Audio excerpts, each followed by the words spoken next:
Оның қиялай түгі де жоқ. Ауылдың көп адамдарының бірі ғана. Бірақ қиялилау екені де рас. Жұрттың бәрі айтып жүр. Әдейі күлдіру үшін істейді деп, ол жігіттің барған сайын ел аузынан тастамайтын қылжақбас атанып бара жатқанын қызғанатындар да табылатын. Басқаларды білмеймін, бірақ өзім қара жолдың шетіндегі қос бөлмелі ағаш үйге көзім түскенде, сол алқам-салқам қорасы бар қос бөлмелі ағаш үй жұпыны баспананың маңында жыбыр-жыбыр ойнап жүрген балаларды көремін. Шаршадамыша ғажап өмір сүрге боларына илана түсемін. Қалай дегенмен қиялы жігіттің тіршілігі көз еті өскен кісілердің тәубесіне түсіретіні рас екен. Тайдай басқан күннен әжесінің бауырында ерке шолжан өскен шаршадамыз тіпті ересек тартқанға дейін шандырланған кәрінің омырауын созғылап сорай береді екен. Осылайша арда еміп өскен жігіт бұл дүниеде мұң қайғы, жамандық пен жақсылық, күреске толы жылдар мен бұралаң соқпағы көп жолдар бұрыннан барын қаперсіз, тілін шайнап, сақаулап сөйлеп ер жетеді. Өзі еңгезердей тұрықты бола тұра, көрінген баладан баж-бұж етіп таяқ жеп қалатында, апама айтам деп үйіне қарай безе жөнелетін. Ал жарықтық апасы болса, қолына шыбық ұстап, еркесіне тиіскен тамам баланы қуалайтындай жүретін. 5 классқа ілдалдап әрең жеткен ол, әрмен қарай шаршадым деп оқымай-ақ қойған. Содан соң 18 жасқа толып әскер қатарына шақырылды. Апам барса ғана барамын деп пәпескені жыртып тастайды. Заң барлығымызға ортақ қой. Оның саудайлығын тыңдасын ба? Директетіп адал жөнелгенде апасы аудан орталығына дейін қалмай еріп барады. Шырақтарым, дейді әскери комиссараттағы жігіттер, 3 жылға шыдайтын шамам бар. Мені қоса алыңдар. Ұлымын шайын қойып, қасында болайын. Басынан сипап отырмасам, ұйықтамайтыны бар еді. Деп айтқан. Амал не? Апасын әскерге алмады. Жылай-жылай Саршатамыз кетті. Медведка деп аталатын орысы көптеу селоға тоқтап, басқа жігіттерді жинай бастағанда, бір ірідектеп отырып қалып, апасына хат жазады. Апа, аман саумысың? Бізді әкетіп барады. Әзірше Медведка деген қалаға тоқтадық. Шошқалары көп екен. Қайда апарары белгісіз. Құдай басқа салған соң көнемін. Сені сағындым. Тірі ораларым не ғайбыл. Мұнда соғыс басталып кетті. Жан жақтан бомбылап жатыр. Неге екенін білмеймін. Не киім, не қару бермеді. Соған қарағанда ортамызда шпион болуы мүмкін. Қорқамын, апа, қорқамын деп жазып жіберді. Саршатамыздың жан жақты бомбылап жатыр деген сөзі тым бекер емес еді. 50 шақырымдай қашықтықта орналасқан Медведка селосы тұсында жолды жөндеп өскеменнен бері күн шығысқа қарай шығыс сақинасы аталар күре жол салынып, тау тәсті дәрі қойып, қопарып жатқаны рас. Үйде өскен бұзау секілді жігітіміз өмірдегі ондай жаңалықтарды қайдан білсін? Бәрі жаман апасының арқасы ғой. Тіпті Саршатамыз жалпақ жалғандаған ондай үлкенді кішілерді оқиғалармен ісі де болмайды. Екін жағын таянып, түпсіз де шексіз ойдың жетегінде сұлық отыра береді. Дәл жанына келіп, әй Сарша дегенінше сені байқамайды. Не ойлайтынын, қандай жаңалық ашқалы жүргенін күні бүгінге дейін ешкім білмейді.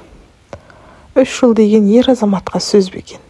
Жылай-жылай әскерге кеткен Саршатамыз екі иығына 2 кісі мінгендей азамат болып оралды. Әскер киімі өзіне жарасады.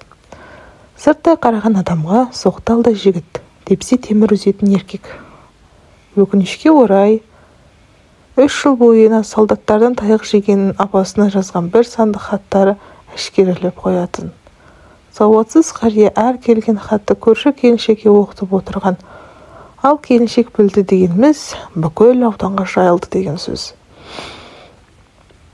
Оған қысылатын Саша атамыз ба? 3 бекітіліп, өз үйінің табалдырығынан аттады. Төбесі үйдің бел ағашын тіреп тұрып, іздірәсіз етеді екен. Етегіне сүріне жүгірген апасы мойнынан құшақтап, бетіне сүймеске ұмтылады. Бірақ серейген Саша атамыз илікпейді. Құлыным-ау, аман есен келдің бе deyip жабысады. Келдік апа, келдік. Құлыным, дені қарның сау ма деп тырмысады. Сау деп діңгек секілді бүгілмейді. Жарығым-ау, әйтеуір бітірдің бе деді. Шабаш апа бітті деп қолын бірақ сермеп отыра кетті. Ал апасы болса жүгіріп, далаға шығып, көрші кемпірлерге құлыным әлгі сапашын бітіріп келіпті деп қуана хабарлап жүр. Қыс еді. Командировка алып ауылға бардым. Кейінгі жылдары қар аз жауатын болып жүр. Қызыл асықтан ғана келетін күпсекті Алтайдың желі бұта қараған сай-салаға айдап тығып тастайтын.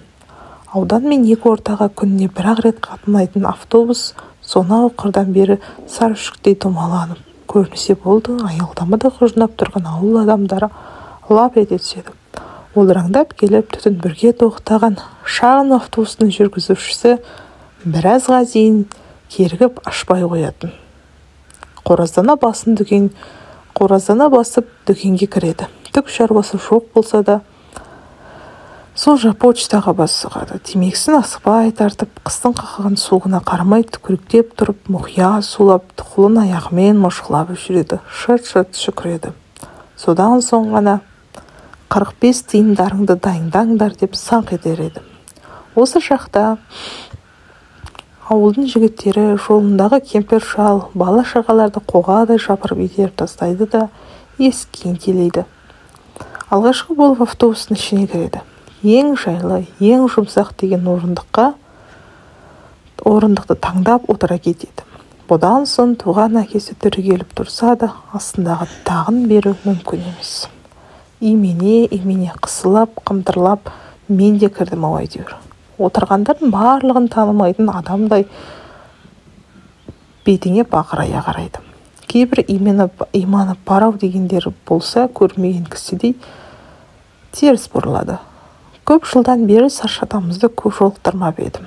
Тегінде кассир отыратын жалғыз кісілік көлденең орындықта қарау басқан терезені тілмен жалап тесіп, сонау қар басқан тауларға көз сата үңіліп отыр екен. Ол аудан орталығына жақындағанша тіс жарып шақ ашпады. Сол ойланған қалпы, ешкімге де, еш нәрсеге де мән бермеген қалпы, сырға қадалып қалған.